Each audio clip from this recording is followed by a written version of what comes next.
Hello student, आज हम यहाँ पर अपने प्रैक्टिकल की सीरीज में एक नए प्रैक्टिकल्स की ओर आ रहे हैं। प्रैक्टिकल है हमारा स्प्रिंग कांस्टेंट के नाम से जाना जाता है, जिसमें हम किसी भी दी गई स्प्रिंग का फोर्स कांस्टेंट बल नियतांक का कैलकुलेशन करते हैं। तो कैलकुलेशन करने के लिए पहले हमें मालूम होना चाहिए कि आखिर हुक का नियम किसे कहते हैं और हुक के नियम से हम यहाँ पर स्प्रिंग कांस्टेंट कैसे कैलकुलेट करते हैं। तो चलिए पहले अब हुक के नियम पर आते हैं। आपने जब पढ़ा होगा simple harmonic motion. Simple harmonic motion किसे कहते हैं? कहता है कि जब भी कोई पिंड किसी एक इक्विलिब्रियम पोजीशन की दोनों ओर गति करता है तो उसके केंद्र की ओर एक बल लगता है। वो बल जो हमारा क्या कहलाता था? प्रत्यानयन बल कहलाता था। वो कहता था कि डिपेंड किस पे करता है? उसके इक्विलिब्रियम पोजीशन से बेस की दूरी पर। जैसे आप अगर आप यहाँ पर ध्यान दें तो मैं पहले अगर सिंपल सी बात करूँ कि ये जो दूरी थी, इस दूरी की बात हम कर रहे हैं एक्स पर। तो कह रहे जो सेंटर पर लगता है बल वो प्रोपोर्शनल टू एक्स होता था, और इसी को जब बराबर करते थे तो माइनस के एक्स। माइनस क्या शो कर रहा है? क्योंकि वेक्टर क्वांटिटी है कि हमेशा केंद्र की ओर लगेगा, ठीक है। और के यहाँ पर हमारा क्या है? बल नियतांक कहलाता है। बल नियतांक इंग्लिश में इसको हम कहते हैं फोर्स कांस्टेंट, ठीक है। अब हम बात करते हैं यहाँ स्प्रिंग की। हमने यहाँ पर एक स्प्रिंग बना ली है। अब स्प्रिंग जब होती है कि जब इस पर कोई वेट न लटका हो तो उस समय होता क्या है कि इसकी अपनी एक पोजीशन होती है, और जब इसको हम खींच कर छोड़ दें तो इसी के दोनों ओर ये क्या करने लगता है? वाइब्रेट करता है। तो सेम वही चीज़ जो फार्मूला की हमने बात की यहाँ पर F बराबर माइनस के एक्स, हम के की बात करते हैं। तो कहता है कि इसको निकालेंगे कैसे?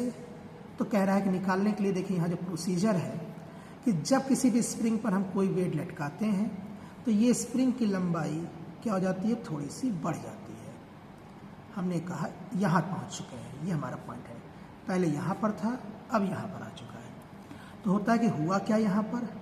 कह रहा है कि इस पर हमने एक वेट लटकाया है। वेट जिसका मास m था, इस पर ग्रेविटी लग रही थी, तो टोटल हमारा जो यहाँ पर वेट हो गया वो हमारा कितना हो गया? mg हो गया। अब इस वेट लटकाने के बाद ये स्प्रिंग एक जगह पर जाकर रुक गई है ना, उसके बिलो अब जा रही है। तो कहते क्या है यहाँ पर कि इस पर जो हमने बल लगाया mg वो बैलेंस हो रहा है इसके रिस्टोरिंग फोर्स से, जो कि क्या है? kx, ठीक है। तो इस कंडीशन में जो वेट के द्वारा लगाया गया भार था उसको बैलेंस किया गया है किसके द्वारा? प्रत्यानयन बल द्वारा।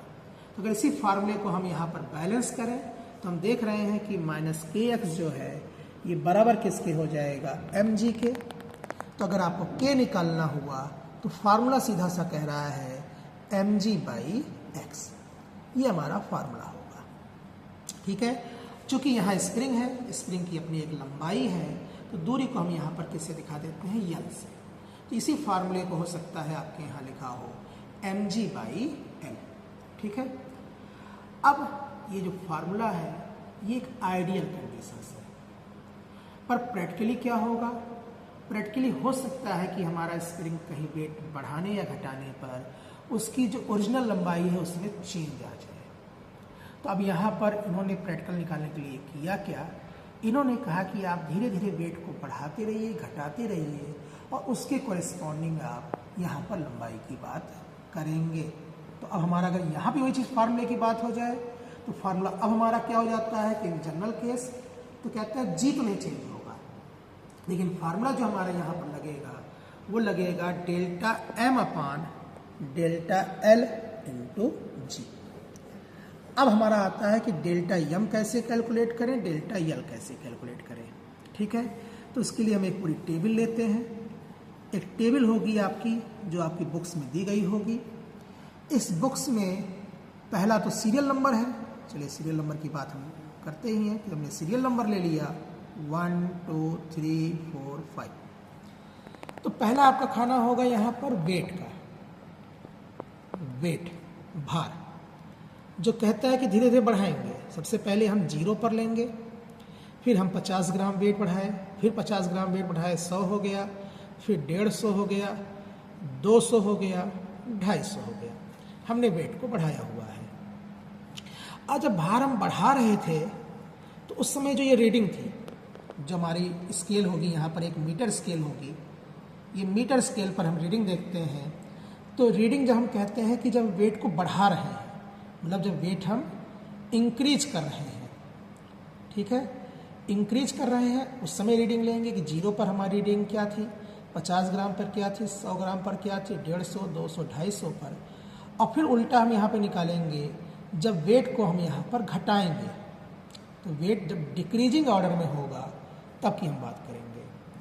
फिर जो हमारा यहाँ पाठ्यक्रम आ रहा है, उस पाठ्यक्रम में हमारी जो लंबाई हो गई इन दोनों का एवरेज, क्योंकि कह रहा है 0 पर चढ़ाते समय वही होना चाहिए, घटाते समय वही होना चाहिए, नहीं है तो हमने इसका एवरेज ले लिया।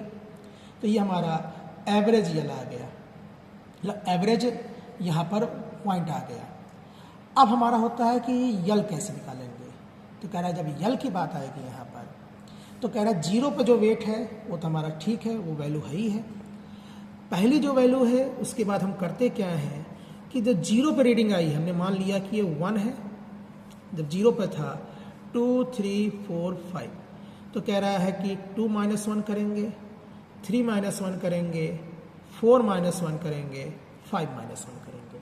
मतलब 0 ग्राम पर जो रीडिंग थी ही, 50 ग्राम लटकाने पे कितना अंतर आया, 100 ग्राम पर कितना आया, 150 ग्राम पर कितना आया, 200 ग्राम पर कितना आया, 250 ग्राम पर कितना आया, उस अंतर को हम यहाँ पर लेंगे।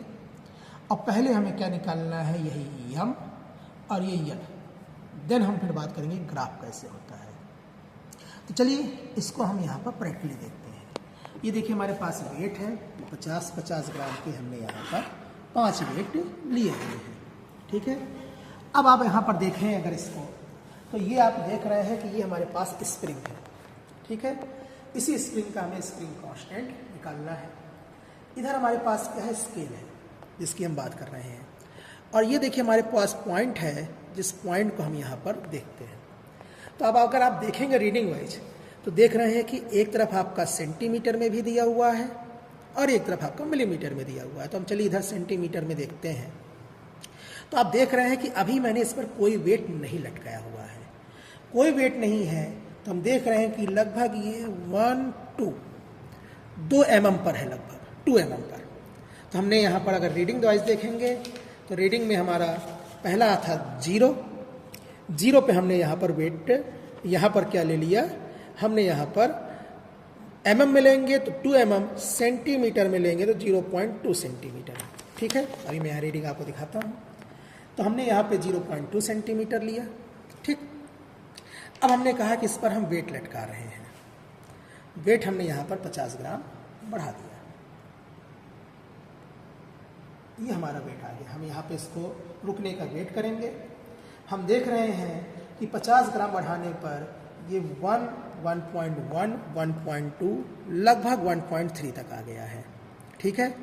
तो 50 ग्राम बढ़ाते समय हमारी रीडिंग क्या हो गई, तो हम यहाँ पे रीडिंग में क्या करेंगे, जैसे अभी मैंने कहा कि यहाँ पर हमने 0.2 सेंटीमीटर लिया, यहाँ पर हमारा 1.3 सेंटीमीटर हो गया। फिर हम यहाँ पर क्या करेंगे, ये वेट है, बढ़ाएंगे। यहाँ पर हमने यहाँ पर वेट को बढ़ा दिया, अब हमारा 100 ग्राम वेट हो गया, ठीक है। तो हमने 100 ग्राम जब वेट लिया तो देख रहे हैं कि हमारा कितना लगभग हो गया है, 4.1 हो गया है। 100 ग्राम पर हमारा 4.1 हो गया है। इसी तरीके से हमने कहा कि 150 ग्राम लिया, तो 150 ग्राम पर हम देख रहे हैं कि लगभग कितना हो चुका है, ये आपका 7.4 हो गया है, ठीक है। तो दोनों रीडिंग हम नोट कर लेते हैं। यहाँ पर हमने कहा एक में 4.1 आया था, एक में 7 पॉइंट हमारा लगभग कितना आया है, 4 आया हुआ है, ठीक है।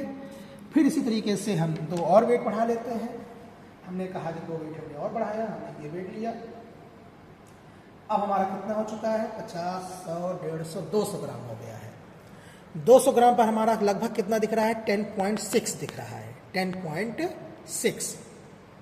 और अगर हम एक और वेट बढ़ा दें तो हमारा क्या हो जाएगा, ये हमारा हो जाएगा लगभग आप देख रहे हैं रुकने पर, तो रुकने पर ये स्थिर हो रहा है तो करीब 13.9 जा रहा है, 13.9। तो देखिए दो रीडिंग हमारी 200-250 ग्राम पर हुई। 200 ग्राम पर रीडिंग हमारी कितनी आई थी? अब लगभग 10 पॉइंट समथिंग आई थी, 10.1। और इस समय जो हमारा 250 ग्राम पर आया है वो लगभग 13.9 आया हुआ है। ये हमारा वेट बढ़ाते समय है। अब हमने इस पर रोक दिया तो ये तो 13.9 ही रहेगा, ठीक है। अब इसमें से हम क्या करते हैं, एक एक वेट को घटाते हैं। हमने यहाँ पर एक वेट घटा दिया। अब फिर से हम वापस आ रहे हैं तो देख रहे हैं कि पहले 10.6 लगभग आई थी, अब अभी हमारी लगभग 10.6 आ रही है, या हो सकती है कम या ज़्यादा हो। इसलिए इसने कहा कि जाते समय और आते समय, क्योंकि स्प्रिंग की लंबाई में चेंज हो सकता है। तो हम लौटते समय यहाँ पर 10.6 आया था हमारा, हमने फिर से यहाँ पर लगभग क्या पाया, 10.6 पाया। यही प्रक्रिया दोहराते रहेंगे। फिर से हम एक वेट को कम करेंगे, फिर वो वेट हम देख रहे हैं तो कितना हो गया हमारा, यहाँ पर 7.4 हो गया। पहले भी हमारा 7.4 था, ठीक है। फिर हमने एक वेट को कम किया तो हम कहाँ पर आ गए, हम आ गए 4.2 पर लगभग, जो लगभग 4.1 था इसके पहले, ठीक है। फिर हमने लास्ट में लिया 50 ग्राम, तो हम क्या पा रहे हैं कि अब हमारा हो गया 1.2, 1.3 के बीच में है, पहले भी हमारा 1.3 था। एंड फाइनली लास्ट 0 पर आ गए हम, तो 0 पे फिर हम 4.2 पर आ चुके हैं, ठीक है। तो अब देख रहे हैं रीडिंग आप। अब इसी रीडिंग को अगर हम यहाँ पर देख रहे हैं तो आप पाएंगे कि वही वैल्यू लगभग 7.4, यहाँ पे थोड़ा सा अंतर आया था 4.2 का, और 1.3 और 0.2 सेंटीमीटर आया। ये वेट बढ़ाते समय था, ये वेट घटाते समय था। हम इन दोनों का एवरेज ले लेंगे तो क्या हो जाएगा, 0.2, ठीक है। यहाँ पर एवरेज आ गया 1.3, यहाँ लगभग आ जाएगा 4.15, यहाँ एवरेज आएगा 7 पॉइंट, हमने इन दोनों को जोड़कर 2 से घटा रहे हैं। यहाँ पर आ जाएगा 10.6, यहाँ पे आ जाएगा 13.9। तो हमने ये लिया। अब हमने कहा कि ये हमारी पहली हो गई, दूसरा हो गया, तीसरा हो गया, चौथा हो गया, पांचवा हो गया, छठवां हो गया। अब कह रहा है कि ये तो हमने ले लिया पहला वाला 0.2, अब दूसरे में से पहला घटाएंगे तो 1.3 में से 0.2 घटाएंगे तो कितना आ जाएगा, 1.1 आ जाएगा, ठीक। फिर कह रहा है 4.15 में से इसको घटाएंगे, कह रहा है 3 - 1, 3 में से 1 को घटाएंगे तो लगभग कितना आ जाएगा, तो आप देख रहे हैं 0.1 है तो लगभग 3.95 आ जाएगा। 7.4 में से घटाएंगे तो लगभग 7.2 आएगा। 10.6 से घटाएंगे तो लगभग 10.4 आएगा। 13.9 में से 0.2 घटाएंगे तो 13.7 आ जाएगा। ये हमारी यल की वैल्यू आ गई है अलग अलग मास पर, ठीक। अब कहता क्या है कि यहाँ तो डेल्टा यम निकाल रहा था, डेल्टा यल निकाल रहा था। तुरंत हम यहाँ पर एक ग्राफ पेपर लेंगे, ग्राफ पेपर लेंगे और ग्राफ पेपर में जैसा कि आप जानते हैं ग्राफ पेपर हम जब लेते हैं, एक हम यहाँ कोऑर्डिनेट बनाएंगे। हमने तुरंत यहाँ पर क्या लिया, एक कोऑर्डिनेट सिस्टम लिया। अब इस कोऑर्डिनेट में हम क्या करते हैं, क्या है कि एक्स एक्सिस पर हम मास ले लेते हैं और वाई एक्सिस पर हम क्या ले लेते हैं, लेंथ ले लेते हैं जो हमारा चेंज आया है। अब मास जो हमने लिया था वो हमने लिया था 50 ग्राम, 100 ग्राम। थोड़ा सा आप ग्राफ को एक्सटेंड करना चाहें तो आप इसको बढ़ा सकते हैं, 150 ग्राम, 200 ग्राम, 250 ग्राम। इधर अगर हम सेंटीमीटर की रीडिंग तो देखें तो लगभग हम यहाँ पर क्या ले सकते हैं, 2 सेंटीमीटर, 4, 6, 8, 10, 12, 14, ठीक है। अब देखिए रीडिंग, इसने कहा 0 जो हमारा वेट था उस समय की लंबाई, तो हमारा 0 की लंबाई के समय हमारा कितना आया था, 0.2। तो पहला तो हमारा यहाँ से स्टार्ट होगा, ठीक है। 50 ग्राम पर 1.1, तो हमारा लगभग यहाँ पर आया। 100 ग्राम पर हमारा 3.95, 2 है, 3 है, 4 है, 4 के जस्ट पहले हमारा लगभग यहाँ पर आएगा। 150 पे हमारा 150 पर कितना आया था, तो 150 पर हमारी रीडिंग आई थी 7.2, तो ये हमारा लगभग 6 और 7 लगभग यहाँ पर आएगा 7.2।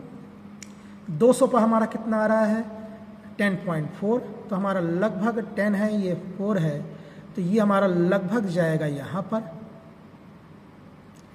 250 पर है तो 250 पे हमारा कितना आया है 13.7, तो लगभग ये वैल्यू यहाँ तक जाएगी। अगर ये आइडियल होता तो स्ट्रेट लाइन आती, लेकिन हमारी स्ट्रेट नहीं, थोड़ी सी कर्व आ रही है, जो कि हमारा यहाँ पर क्या है, नॉट आइडियल है। इसलिए हमने कहा कि हम ये फार्मूला नहीं अप्लाई करेंगे, ये फार्मूला अप्लाई करेंगे। अब डेल्टा यम कैसे निकालते हैं, तो हमने एक बिंदु ये मान लिया ए और 250 क्या हम 200 ले लेते हैं, ये बिंदु हमने मान लिया बी। तो ये हमारा यहाँ से यहाँ तक का जो अंतर है, यहाँ से यहाँ तक का जो अंतर है, ये हमारा क्या शो कर रहा है, डेल्टा एम। ए बिंदु लिया है और बी बिंदु लिया है, तो ए भी हमारा क्या शो कर रहा है, डेल्टा एम शो कर रहा है। और यहाँ पर हमारी जो वैल्यू थी और बी पर यहाँ पर जो वैल्यू है, तो हमने इसको मान लिया सी। ये वैल्यू हमारी क्या शो कर रही है, डेल्टा एल। ठीक, तो डेल्टा एल इन दोनों बिंदुओं के बीच का अंतर जो देख रहे हैं कि लगभग कितना आया था, 10.4 आया था, ये आपका लगभग आया था 1.1। तो डेल्टा एल जो है हमारा, ये लगभग कितना आ गया, जो कि यहाँ बी सी के बराबर है। डेल्टा एल जो मैंने कहा कि ये आपका 10.4 आया था, ये आपका लगभग कितना आया था, 1.1 आया था, तो आ गया 9.3। ठीक है, डेल्टा एम यहाँ 50 ग्राम है, यहाँ 250 ग्राम है, कितना हो गया, 200 ग्राम। ठीक, तुरंत इस फार्मूले में रखेंगे। ये फार्मूला हमारा डेल्टा एम और डेल्टा एल है। जी, क्योंकि हम यहाँ पर किस में ले रहे हैं, CGS में ले रहे हैं, तो जी हमारा क्या हो जाएगा, 980। 980 CGS ग्रेविटी है, ग्रेविटी आप जान रहे हैं, ये क्या हो जाएगा, ग्राम प्लस सेंटीमीटर स्क्वायर। ठीक है, तो ये हमारी जी की वैल्यू आ जाएगी। हम यहाँ से जी की वैल्यू ले लेंगे, डेल्टा एल की वैल्यू, डेल्टा एम की वैल्यू लेकर अपने जो भी लैब में स्प्रिंग है उसका स्प्रिंग कांस्टेंट निकाल सकते हैं। ठीक है, तो ये हमारा मेथड है, इसमें हम हुक के नियम की मदद से कर क्या रहे हैं, हम स्प्रिंग कांस्टेंट दिए गए स्प्रिंग का बल नियतांक कैलकुलेट कर रहे हैं। तो ये आपका एक प्रैक्टिकल है जो आपके 11th के स्टूडेंट हों, चाहे आप पॉलिटेक्निक डिप्लोमा के स्टूडेंट हों, दोनों में ये बहुत ही इंपॉर्टेंट टॉपिक, मतलब इंपॉर्टेंट एक्सपेरिमेंट है। ठीक है, तो इसी सीरीज को हम आगे भी कंटिन्यू रखेंगे आपके बाकी प्रैक्टिकल्स के साथ। 11th 12th diploma, applied physics 1, applied physics 2 के लगभग सभी प्रैक्टिकल और थ्योरी को कवर करने का प्रयास करेंगे। इसके लिए आप हमसे जुड़े रहें, हमारे चैनल को सब्सक्राइब करें। आप जिस भी स्कूल या कॉलेज में पढ़ रहे हो उसमें बाकी छात्रों के साथ इसको शेयर करें, और हम और आप इसी तरह से जुड़े रहेंगे। और हम आपका फिजिक्स में साथ इंटर से लेकर हायर डिग्री तक के लेक्चर्स यहाँ पे डालते हैं, तो ये साथ लंबा चलेगा। तो जुड़ते हैं आपस में और फिजिक्स को ईजी बनाते हैं।